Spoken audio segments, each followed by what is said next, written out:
Hi, Timmy. You having a nice laugh, are you?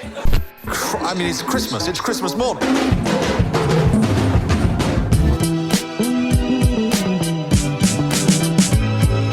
Hey! I love the way it makes me feel inside. What's up, everyone? Adam from FWCI. This is Horrible History's Bob Hale Compilation. Now, the way I'm going to do this is part one. I'm going to do multiple parts. I don't know, what's it going to be? It's going to be 4 parts. I've got a playlist lined up. It's got 20 videos in it. I'm going to do 5 videos in each one of these reactions. So if you want to watch ahead to parts 2, 3, and 4, go to patreon.com/FWCI. And there will be a full-length version of all these reactions on Patreon as well. So go check it out. And also, there are some full-length versions of my Ghost Christmas episodes on Patreon as well, featuring the 6 idiots, which I have grown to love over the last, 6 months, I think. This is how long I've known of their existence, and I just love everything I see them do. And you guys keep telling me that Bob Hale is where it's at. We're gonna have a look at, in this one, what we got. Bob Hale with the Egyptian report, the Catholic report, the Roman report, Bob Hale saying "but not for long" compilation, okay, whatever that is, only goes for 30 seconds, and Horrible History's The Human Report. That's what we're going to watch in this video here. Now, this is Lawrence Rickard, correct? AKA Robin, AKA Humphrey, or so Humphrey Bone, as he is more formally known. He's funny. He is so funny. I just watched the episode recently where he says, he's Graham Cheese. Hello, Mr. Cheese here.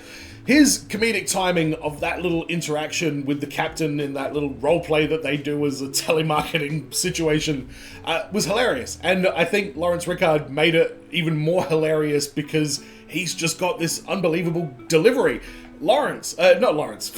Robin, such a crazy funny character. Again, and it's all down to Lawrence Rickard and his delivery and the voice that he does. And honestly, I love doing voices, and I have a fairly firm grasp on Robin's voice from Ghosts and Humphrey's voice as well. So maybe I share an octave with Lawrence Rickard, and I'm curious to hear what Bob Hale's voice is like. So let's jump into it. This is part 1 of my Bob Hale compilation. Welcome to the news at When, ancient Egyptian times, over 3,000 years ago, when the ruler of Egypt was a 9-year-old boy called Tutankhamun. Well, it's 1341 BC, and we're over here in ancient Egypt, where a wickle baby has just been born. And there's Tutankhamen, Tutankhamun, Tutankhaten, Amenhotep, and Steve, and King Tut, though probably not Steve. Right, okay. I will be honest, I was pausing it purely so I could confirm whether or not Steve was an actual alias of Tutankhamun. It makes sense that it's not. And King Tut's big brother Smenki becomes pharaoh, and then promptly dies, only to be replaced by his sister Nephi, who then promptly dies, meaning that at just 9 years old, Tutankhamun becomes pharaoh, which... yeah, hang on a second. It's just kind of resonating now what we're hearing. King Tut? Oh, hang on, am I allowed to call him King Tut, or is that like an insensitive thing? I haven't heard that name in a long time. Tutankhamun, what's his deal? 9 years old, running shit, Egypt, headdress, Bob Hale? Boring, so King Tut's uncle turns up, a chap called I, and he says he will keep an eye on things. Sorry, forgot. And she used to be his stepmom, so it's double. Yeah, this is a weird family. So he killed King Tut by bashing him on the head, a little something like that. Yep, that'll do it. Well, by marrying Mrs. Tut, even though she's his granddaughter, which is times this much. And that is definitely the end of that. No question, cross my heart, scouts on, I swear on my nan's life. Okay, there's no need to swear on your nan's life, but I'm guessing that's definitely not the end of that. Holy crap, Uncle I is a menace. He's a family menace.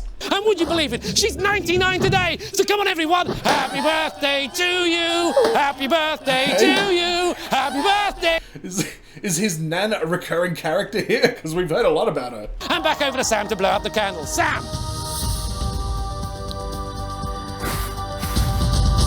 Past is no longer a mystery. Hope you enjoyed Horrible Histories.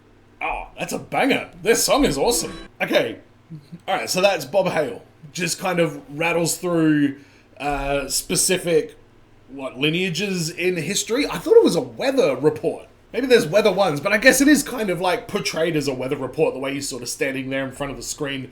Okay, but great voice, Larry Rickard, very funny, as always. Let's see what the Catholic report brings us. Here with more details is Bob Hale with the Catholic report. Bob.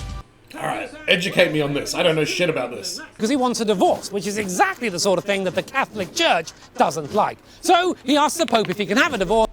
Why do I feel like Henry VIII is associated with getting his wives beheaded? Correct? There he goes, and he starts up his own church here in England called the Church of England. And since he's in charge of it, he basically grants himself a divorce and marries Anne Boleyn. Being a bit mean to the Catholics. And by a bit mean, I mean he executes them, closes their monasteries, and takes all their money. Jesus. And that, believe it or not, was the easy bit. As we can see, he's only 9 years old, and he is a Protestant, that's right. And he... Why are all these 9-year-olds being put in power throughout global history? What the hell happened? Were 9-year-olds not as stupid back then as they are now? Queen Mary, a Catholic this time. So Catholic, in fact, that she burns 300 Protestants at the stake. Wow. So England is Catholic again, and everyone can just sit down and get used to it. But not for long, because here comes Queen Elizabeth. Either way, he's a Protestant, but he likes Catholics. At least he doesn't until one tries to blow him up. Naughty, naughty Guy Fawkes. Really? That's what that was? He's Oliver Cromwell, a Puritan, which is like a really strict Protestant. Oh. Hang on. In the Puritans, I think I saw them on the historical wife swap. They're the ones that don't like... Is that Katie Wicks and her... what do you call it? Her... Like, what was her name? Hellfire or some shit? Actually, that's a cool name. And it wasn't that. It was way worse. Charlie's head off, and then he bans music, theatre, dancing, Yeah, Christmas. you fuckers. It's definitely Protestant, as it is today, but only after 185 years of going Catholic, Protestant, Catholic. Yeah, wow. England? You're getting sleepy. You're getting very sleepy. Sam. No words needed. Martha Howe is just hilarious. Okay, that one was very funny. What I'm also noticing with these, I'm not seeing any cuts or edits at all. These seem like a one take, maybe not one take, but like a one take in terms of like no edits or anything every single time he does it, which is pretty damn impressive, and that's a skill in all of its own. But with that being said, oh my god, I like history and I pay attention to certain things, but there's a lot of history, especially like European history and stuff, that I just never really got interested in. So this is all new information for me. I'm not a dummy, but I'm definitely not well read in terms of history of the world. So I'm learning. Let's get on to the next one. Rotten Romans.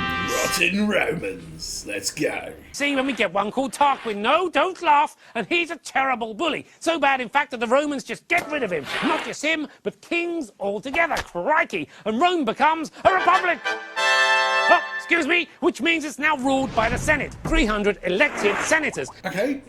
I thought there was like emperors of Rome. Me! Yes, Julius Caesar becomes dictator. He keeps the Senate. Oh, he's a dictator? Alright, fair enough. Start queuing up to be next. And if they get bored of queuing, then they just kill the current emperor and take over, like this. Oh my god. In 3 AD, there were 5 different emperors in just 1 year. Woo! With a What? whopping 6 in the year 238 AD. And At that point, you'd just be like, oh, whatever, I guess another one's gone. Papanius and sick like a machinus and nuela tola gay telarina macarena, quay tela he palaligareto blena, e tola be tagarea macarena, Hey, Margarita. Hi. e cola mi cigaria raporena, hey! That's the whole thing. Wow, so the point of that is just that there was this, like 100-year time in history where whoever was in charge was just getting killed, replaced, killed, replaced, killed, replaced. And nobody throughout that whole time period thought, you know what? Let's not do this so that I get killed and replaced. And they all just kept doing it. Hilarious. I don't know what this is. It's 30 seconds long and it just says Bob Hale saying not for long compilation. So I guess I've seen a taste of this already. So let's watch the compilation. But not for long! But not for long! But not for long! But not for long! But not for long! But not for long! But not for long! But not for long! But not for long! But not for long! But not for long! But not for long! But not for long! But not for long! It doesn't even sound like a word now. But not for long! But not for long! But not for long! But not for long! Wow. Okay. Some of those things that look like live action ones, they are in this playlist. They'll be in part 4. So, like I say, Patreon if you want to watch ahead. Alright, the human report. Let's go. Around 7 million years ago, when there was no human life on Earth. But over in Africa, some chimpanzees are starting to develop some rather familiar traits. Oh, wow, okay, evolution? Let's go. The oldest human I've ever met, Bob Hale, with the human report. Bob. Thank you, Sam. I think. Well, it's a whopping 7 million years ago. Here we are in Africa. And here comes 4 million years, we find a series of these tiny changes have combined to make a chimp that's no longer a chimp at all. Yes, it's a roaring tugenensis. Ooh, what is that one? Teaching their tiny brains to put one foot in front of the other, like this. And nicknamed Lucy, just like my first girlfriend. And she's 1.2 meters tall, with short legs, a hooked jaw, and a brain the size of an orange, just like my first girlfriend. But more importantly, Lucy's skeleton proves that she walked on... Who is in that picture? Is it Ben Wilbon? To a protein-rich diet, which helps him to grow a bigger brain and design better tools so he can catch better food, leading to bigger brains and better tools and better food and bigger brains. Alright, interesting. I'm learning stuff about this as well. Has a very long stride, which helped him to stroll all the way across into Stone Age Europe. Right. Oh shit, this is fascinating. Which is to jump on huge animals and try and wrestle them to death. A great spectator sport. Wow. So now we have both Neanderthals and Homo sapiens in the same place at the same time fighting for the same food. But not for long! Neanderthals die out, leaving us, Homo sapiens, behind. So, there we have it. Evolution in a nutshell. 24,000 years ago, wow. We'll finally develop a way to check her emails and do her nails at the same time. What do you reckon, Sam? No comment. Okay, alright, so that's Bob Hale. Alright, I think I've got the rhythm of this character now, and Lawrence Rickard is great. Martha Howe Douglas is really, really funny in this as well. She's just the perfect punchline for the end of everyone. His complete insanity and then her just sort of understated little, bookend for the segment. They work very well together, so I can't wait to watch more of these. But that's the end of part 1. YouTube, make sure you subscribe if you haven't already so you don't miss out on the future parts, or go to Patreon if you want to watch ahead. And as always, everyone, be well, stay safe, look after your friends, ta-ta, and farewell.